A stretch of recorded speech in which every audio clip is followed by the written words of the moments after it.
لے گا سب اس کو اچھے اچھے اچھے ہی نظر آئیں گے. قربان جائے عمر ابن خطاب کے ہاتھ میں تلوار تھی مگر مصطفیٰ جان رحمت نے تلوار کے بدلے میں تلوار نہیں بلکہ دعا کو ہاتھ اٹھائے.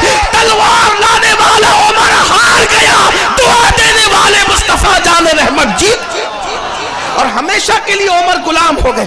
پتھر مارنے والے ہار گئے, پتھر اٹھا سہ کر کے دعا دینے والے مصطفیٰ جان رحمت کے مشن کی جیت ہو گئی. تو آج نفسانیت ہے, بھائی اچھا نہیں لگتا نفسانیت, کسی کی ترقی اچھی نہیں لگتی نفسانیت ہے. نفس کبھی انسان کو اچھائی کی طرف جانے نہیں دے. اور یاد رکھنا سرکار سیدی شرف الدین یحییٰ منیری رحمت اللہ علیہ نے لکھا ہے کہ جب تک تمہارے دل میں ذرہ برابر رائی کے دانے کے برابر تکبر ہوگا تمہاری عبادتوں کا فیض تمہیں نہیں ملے گا, عبادتوں کا فیض تمہیں نہیں ملے گا. تو کہا تکبر کی علامت کیا ہے, تکبر کی علامت کیا ہے؟ تو فرمایا اگر تم نے کائنات میں سب کو اپنے سے بہتر سمجھا, توجہ کریں, کائنات میں تم نے ساری کائنات کو اپنے سے بہتر سمجھا اور اپنے کو حقیر سمجھا, لیکن ایک بندے سے اپنے آپ کو بہتر سمجھا, تو سمجھ لینا کہ ابھی بھی تمہارے اندر تکبر موجود ہے کہ آپ نے ایک بندے سے اپنے آپ کو بہتر. اور یاد رکھنا اپنے آپ کو کسی سے بہتر سمجھنا یہ آپ کی عبادتوں کو ضائع کروا دیتا, کوئی برکت نہیں ملتی. امام ابن حجر مکی رحمت اللہ علیہ لکھتے ہیں, بہت خوبصورت سی بات لکھتے ہیں, توجہ کریں. دیکھو سارے جھگڑے ختم ہو سکتے ہیں, پورے اختلافات ختم ہو سکتے ہیں, گناہ کا خاتمہ ہو سکتا ہے, نفس کو کچھ لو. کسی نے مولا کائنات سے پوچھا جنت کتنی دور ہے, مولا علی سے کسی نے پوچھا جنت کتنی دور ہے, تو کہا کہ بس 2 قدم پر جنت ہے, ایک قدم اپنے نفس پہ رکھو, دوسرا قدم جنت میں رکھو.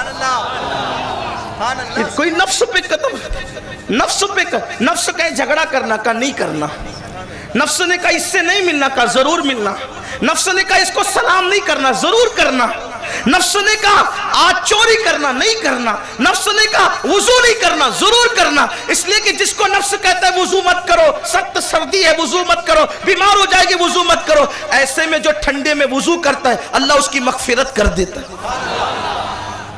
یعنی نفس کی مخالفت ہو. اور اب یہ چیزیں دھیرے دھیرے ختم ہوتی جا رہی ہے. نفس کوئی ہم نے سب کچھ, قرآن نے کہا ہے نا کہ لوگوں نے اپنے نفس کو خدا بنا لیا, اپنی خواہشات کو خدا بنا لیا. اور کسی بزرگ نے فرمایا کہ روئے زمین پر جھوٹے خداؤں میں سب سے زیادہ اگر کسی کی عبادت کی جاتی ہے تو نفس کی لوگ عبادت کرتے. لوگوں نے نفس کو اپنا معبود بنا, نفس نفس نفس سب نفس. کب نکلو گے نفس کی گندگی سے؟ تو ابن حجر مکی لکھتے ہیں کہ حضرت عیسیٰ علیہ السلام کے حواری, جیسے ہمارے آقا کے ساتھ رہنے والوں کو ہم صحابی کہتے ہیں, جو لوگ حضرت عیسیٰ علیہ السلام کے ساتھ رہتے تھے ان کو حواری کہتے ہیں. حضرت عیسیٰ علیہ السلام کے حواری عیسیٰ علیہ السلام کے پیچھے پیچھے جا رہے تھے. ایک شرابی گنہگار پاپی ایک جگہ بیٹھ کر کے, بڑا پاپی تھا, گنہگار تھا, بیٹھا ہوا تھا اپنی کٹیا میں. جناب عیسیٰ علیہ السلام کو جاتے دیکھا, ان کے پیچھے حواریوں کو جاتے دیکھا, سوچا میں تو پاپی ٹھہرا, میں تو گنہگار ٹھہرا, میں تو مجرم ٹھہرا, میں اس قابل نہیں, میں اس قابل نہیں کہ میں اللہ کے نبی کے ساتھ چل سکوں. تھوڑا آپ توجہ سے سب لوگ سن لیں, ٹائم ہو گیا, ختم ہو گیا ٹائم, پھر سن لیں, تھوڑی دیر سن لیں. اللہ آپ سب پہ رحم فرمائے. نفس نہیں چاہ رہا ہے نا سننا, تو سن لو, اس کی بھی کچھ برکت مل جائے گی.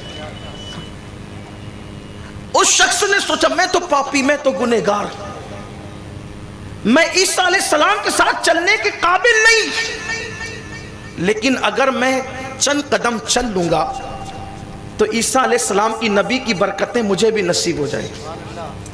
وہ جیسی آگے بڑھا, عیسیٰ علیہ السلام کا جو حواری تھا, صرف سمجھانے کے لیے صحابی, حالانکہ ہم ہواری کہتے ہیں سمجھانے کے صحابی، عیسیٰ علیہ السلام کے اس صحابی نے اس پاپی کو دیکھا اور دل میں سوچا اس پاپی کو کیا حق ہے کہ یہ نبی کے ساتھ چلے، نبی کے ساتھ چلنے کے تو ہم حقدار ہیں، نیک لوگ حقدار ہیں، اس کو کیا حق ہے؟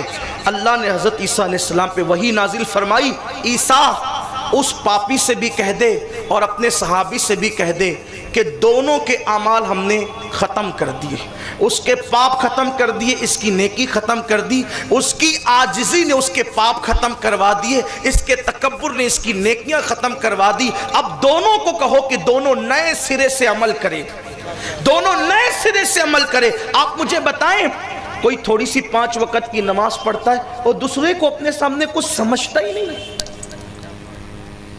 کوئی اگر چند نفل روزے رکھ لے تو کسی کو اپنے سامنے کچھ سمجھتا ہی نہیں ہے۔ عبادت پہ غرور مت کرو، اسے نوازنے کے انداز آتے ہیں۔ وہ بشر کو میں کھانے سے نکال کے کعبے کا مجاور بنا دیتا ہے، اسے نوازنے کے انداز آتے ہیں۔ فضیل ابن عیاض کو جنگل سے نکال کر خانقاہ کا مسند نشین بنا دیتا ہے، اسے نوازنے کے انداز آتے ہیں۔ مالک ابن دینار کو طبلہ بجانے کی شوق سے نکال کر دریا پہ چلنے کی کرامت عطا کر دیتا ہے۔ کوئی اپنے آپ کو ہوشیار نہ سمجھے، جو لوگ عبادت پہ تکبر کرتے ہیں وہ ڈرتے رہے۔ مصطفیٰ جان رحمت صلی اللہ علیہ وآلہ وسلم فرماتے ہیں میں خود ایک دن میں